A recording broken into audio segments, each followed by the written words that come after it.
Radio Karoual, le journal. Présentation Joseph Ismaël Bationo. Madame, Monsieur, bonsoir. À la une de cette édition, le ministre de la Défense, le général de brigade Kassoum Koulibaly, dit venir réitérer les encouragements du président du Faso au FDS et VDP et par ricochet demander leur professionnalisme sur le terrain. C'était ce matin dans le camp du 41e RIC. Et puis, actualité internationale, le ministre béninois des Mines, Seydou Adambi, a annoncé que son pays va produire et exporter du pétrole brut d'ici 2025. Et puis la paille des sports en fin d'édition, il sera question de l'apothéose de la deuxième édition du tournoi Maracanapé et cohésion sociale organisée par l'association Monde Rural. En fin d'édition, madame, monsieur, comme tous les lundis, il sera question de la chronique société où notre chroniqueur évoque les clubs et les supporters européens et par ricochet, il attire l'attention des parieurs, élément retrouvé en toute fin d'édition.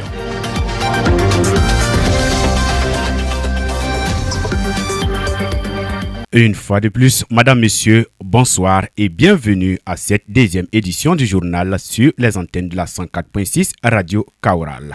La journée porte ouverte du centre hospitalier régional de Dori a connu son apothéose à l'hôtel Kindeni de Dori, sous le parrainage du ministre en charge de la santé et ses homologues en charge de la défense et celui des ressources animales. À l'occasion de cette dernière journée, les communications ont été présentées, mais aussi les agents ont eu des échanges francs avec le ministre des tutelles. Ismaël Konfé y était ce matin.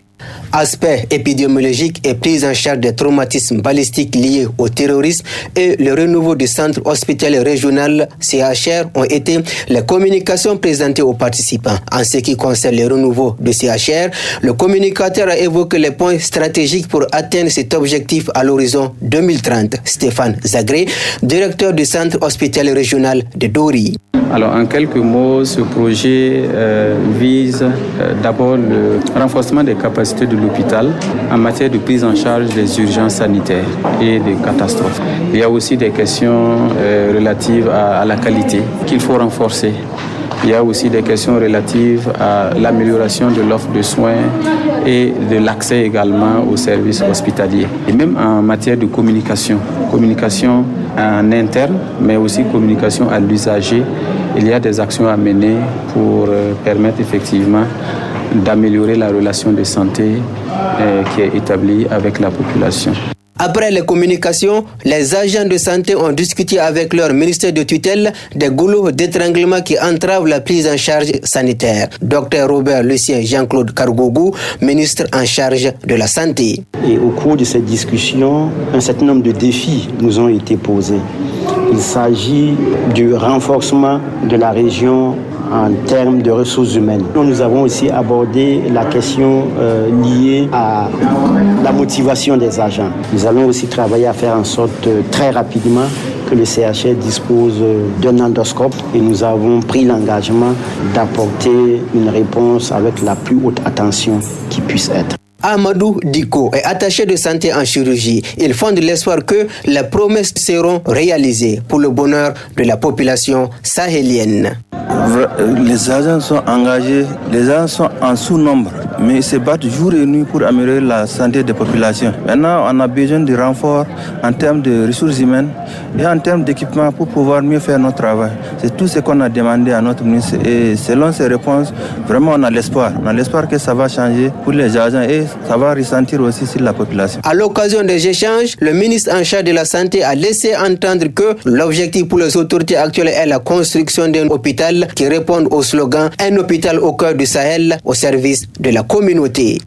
Et puis après la santé, madame, monsieur, parlons à présent de la sécurité. Et comme je l'annonçais en titre, une délégation ministérielle conduite par le ministre de la Défense, le général de brigade Kassoum Koulibaly, a assisté à la montée des couleurs ce lundi matin dans le camp du 41e RIC. Question pour le patron de la Défense de réitérer les encouragements du président du Faso au FDS et VDP par ricochet, demander leur professionnalisme sur le terrain. Un reportage signé à Mamadou Diallo. 7h25 25 minutes, la délégation ministérielle fait son arrivée au Carré d'Or. Là sont regroupés les différents corps de forces de défense et de sécurité, les VDP, la gendarmerie nationale, la police nationale, les gardes de sécurité pénitentiaire d'un côté, les sapeurs-pompiers, la police municipale de Dori, les différents invités de l'armée, la douane d'un autre. 2 soldats accompagnés de Ditaniers montent les couleurs avant que le ministre d'État, le général de brigade Kassoum Koulibaly, prenne la parole pour remonter le moral des troupes. Il vous souviendra qu'une équipe était déjà passée là vous entretenir en même temps que la force vive. Mais ça, c'est vraiment une occasion pour encore réitérer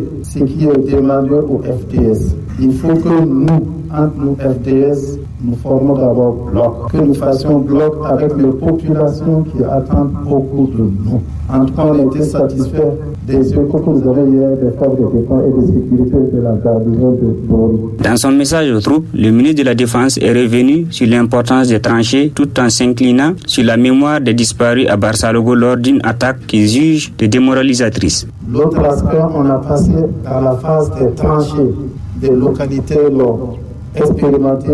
Des pays bien avant nous l'ont expérimenté.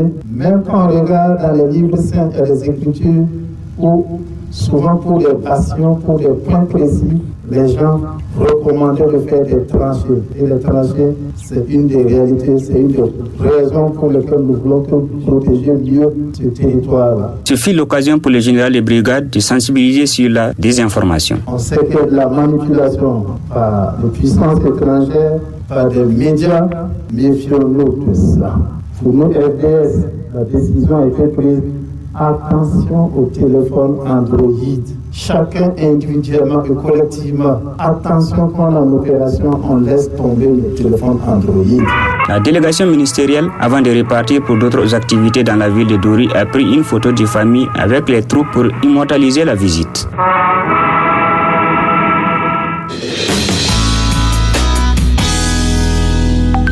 L'actualité internationale de ce soir concerne d'une part le Gabon qui est sur le point de doter d'une nouvelle constitution dont la version définitive du projet a été publiée le 21 octobre dernier. D'autre part, sur la question du Bénin qui projette produire et exporter du pétrole brut à partir de 2025. Pour plus de précisions sur toutes ces informations avec Aruna Maïga. L'année prochaine, je rassure sur le fait que le gouvernement mettra tout en œuvre pour commencer par extraire en eau profonde de l'or noir au Bénin.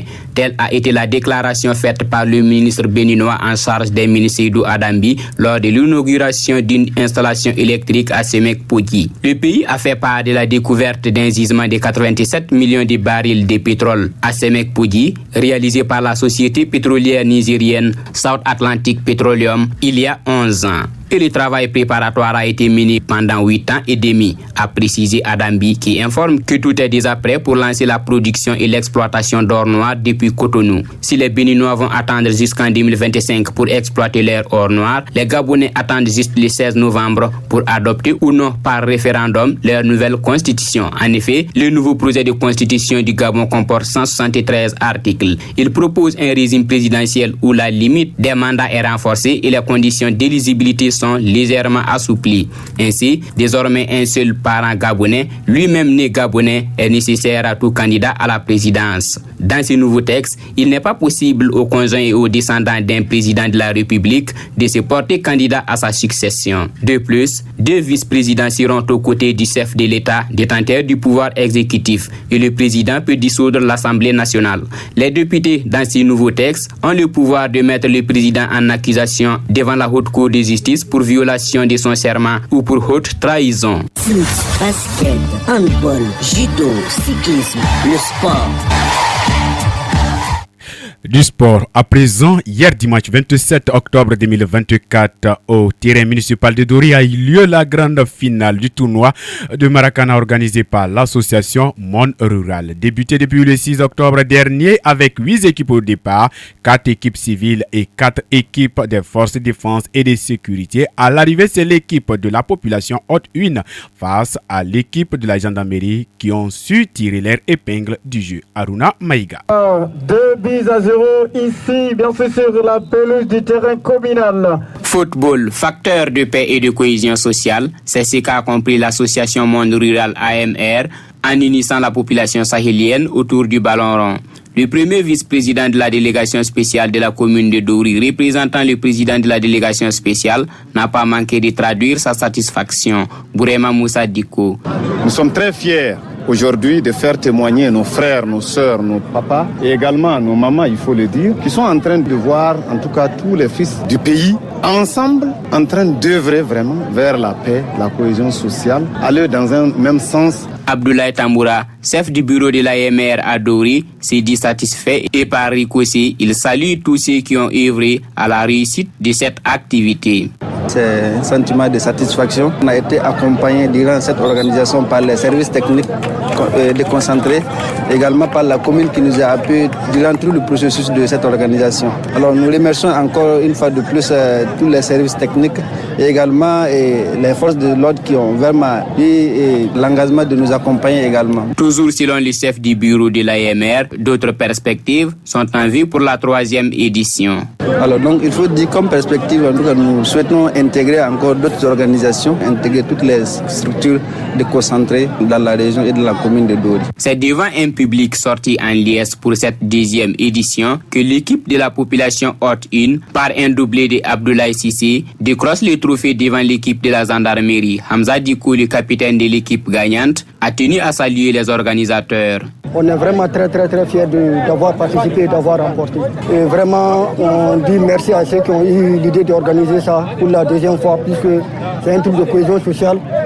Toutes les 8 équipes qui ont pris part à cette compétition sont réparties avec des enveloppes allant de 5 000 à 75 000 francs CFA pour le vainqueur, un jeu de maillot, un ballon, des médailles plus un trophée. L'équipe de la gendarmerie, classée 2e, quant à elle, se contente d'une enveloppe de 50 000 francs CFA, un jeu de maillot, un ballon et des médailles d'argent. Félicitations à l'équipe pour sa victoire.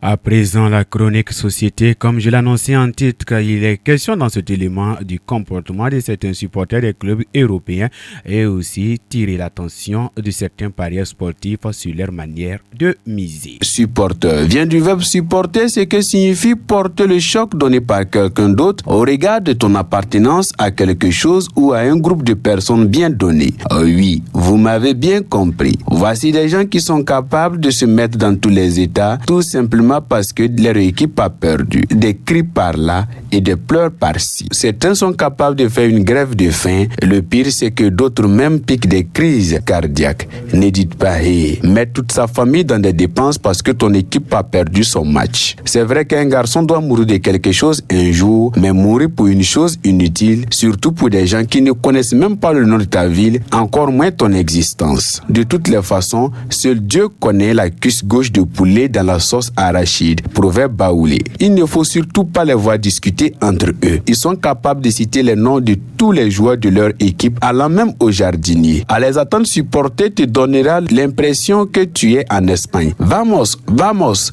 Si tu ne comprends pas l'espagnol, cela veut dire allez-y, allez-y. Mais si jamais tu leur dis Buenos dias, señor, qui veut dire bonjour, monsieur, c'est là que tu seras surpris d'être étonné et tu risques d'attendre Minata espagnol pour dire en foufoulde, je ne comprends pas espagnol. Les clubs qui détiennent le plus grand nombre de supporters en Afrique est le FC Barcelone et le Real de Madrid. Partout, les fan clubs et ses adeptes sont fiers d'aborder les différentes couleurs, question de montrer leur appartenance à ces clubs, jusqu'à peindre leur maison aux couleurs de leur club de cœur. Même les enfants ne sont pas épargnés, car il n'est pas rare de voir des enfants porter des noms comme Messi, Ronaldo, Neymar, Vinicius Junior. Question pour ses parents d'afficher leur appartenance. Mais lorsque ces deux équipes se rencontrent, on appelle ça le Classico. Ce samedi dernier, cette rencontre a finalement laissé un goût amer dans la tête des fans du Real de Madrid. Chez eux à la maison, ils se font laver par les plus grands rivaux qui est le FC Barcelone. Bon, chez nous, on n'a jamais compris que c'était un business et qu'il s'agit d'un jeu. Et c'est nous aujourd'hui qui sommes prêts à mourir pour eux. De part et d'autre, tu attends.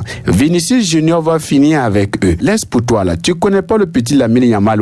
C'est un génie. Ok, on verra. Et Mbappé, Oh, laisse-lui là. Le plus étonnant dans tout ça, ce sont les parieurs sportifs qui payent le pot cassé. N'est-ce pas ça que les chrétiens disent dans les Saintes Écritures? Croyez sans avoir vu. Jean 20, verset 29. Comment quelque chose que tu ne connais même pas l'issue, tu oses miser toutes tes économies là-dedans? Moi, je parie sur la victoire du Real de Madrid. Je mise tout sur Real. Voilà pourquoi disent les gourous aussi, on ne fait pas le trousseau d'un enfant qui n'est pas encore né. Maintenant, tu vois là, après la défaite du Real, tu te retrouves à la case départ, sans rien dans la poche, même pour t'acheter un chassé d'eau. Voilà pourquoi il est demandé aux parieurs d'être plus prudents, d'éviter de mettre en danger leurs différentes familles. Il est également interdit aux enfants de moins de 18 ans de faire des paris sportifs. Mais bon, nous sommes en Afrique et ne soyez pas surpris de voir des grandes personnes qui ont un comportement d'enfant. Comme le disent les Ivoiriens, quelqu'un n'est pas mieux que quelqu'un ici. Les supporters des étalons, quant à eux, sont habitués à ces genres de chocs.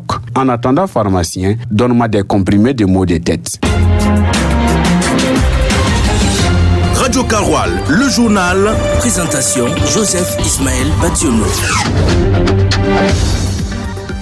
Madame, Monsieur, c'est ainsi se referme cette édition du journal. Merci à vous de l'avoir suivi, piloté techniquement par Elwin et Désiré Nikema.